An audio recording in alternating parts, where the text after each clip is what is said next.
गांधी परिवार के इर्द गिर्द सांसों में जान फूंकने की कोशिश कांग्रेस पार्टी की शाम के इस पहर में, क्योंकि राहुल गांधी 10:30 बजे आने वाले हैं। एक संशय है कि क्या ईडी की कोई कार्रवाई और होगी जब वो लैंड करते हैं। अमित भारद्वाज हमारे साथ इस वक्त जुड़ रहे हैं ईडी दफ्तर, माफ कीजिएगा, यंग इंडियन के दफ्तर के बाहर। हेरल्ड हाउस देख रही हूं मैं आपके पीछे। अभी तक ईडी का यही कहना है कि हमने टेम्पररी सील किया है क्योंकि हम सर्च ऑपरेशंस नहीं कर पाए, लेकिन वहां पर इस वक्त क्या हो रहा है? क्या ये यंग इंडियन का सील होना सबसे बड़ा फ्लैश पॉइंट बनेगा जिसमें हम एक टकराव की स्थिति देख रहे हैं सरकार के साथ कांग्रेस की? हमें निश्चित रूप से अंजना, देखिए हमने देखा पहले राहुल गांधी से पूछताछ हुई, फिर सोनिया गांधी से पूछताछ हुई और उसके बाद कल 10 बजे इसी हेरल्ड हाउस में ईडी ऑफिशियल्स पहुंचे थे।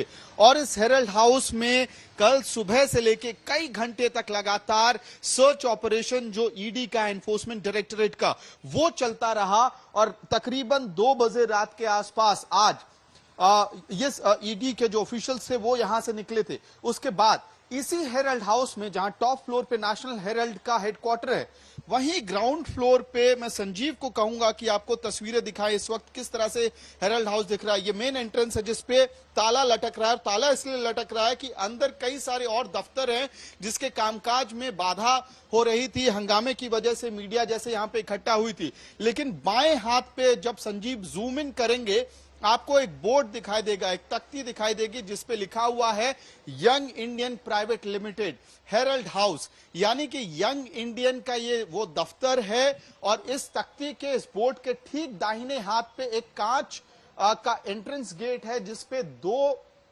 नोटिस लगाए गए हैं एनफोर्समेंट डायरेक्टरेट द्वारा। और उस नोटिस में यह लिखा गया है कि यंग इंडियन के इस दफ्तर के अंदर कोई भी व्यक्ति ईडी के बिना, इजाजत के बिना, प्रायर परमिशन के अंदर नहीं जा सकता है।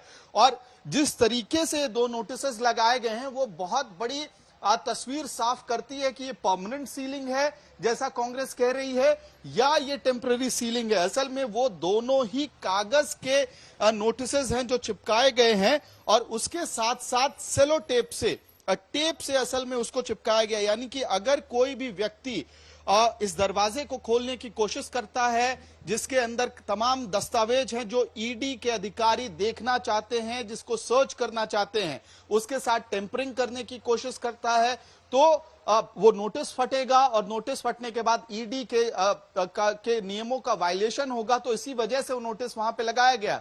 कहा यह भी जा रहा है कि असल में जब ईडी के ऑफिशियल्स आज यहां पे पहुंचे थे तो principal officer Young Indian Private Limited के यहां नहीं आए, उन्होंने कोऑपरेट नहीं किया और इसी वजह से ऑफिस को टेम्पररी सील किया गया है। कल इसी बिल्डिंग के, इसी हेरल्ड हाउस के टॉप फ्लोर पे नेशनल हेरल्ड अखबार का दफ्तर है, मुख्यालय यहीं से आज पूरी सुगबुगाहट शुरू हुई थी अमित, जहां आप खड़े हैं। यंग इंडियन के दफ्तर को टेम्पररी सील ईडी कह रहा है, ये कह रहे हैं कि उसको सीज किया गया है।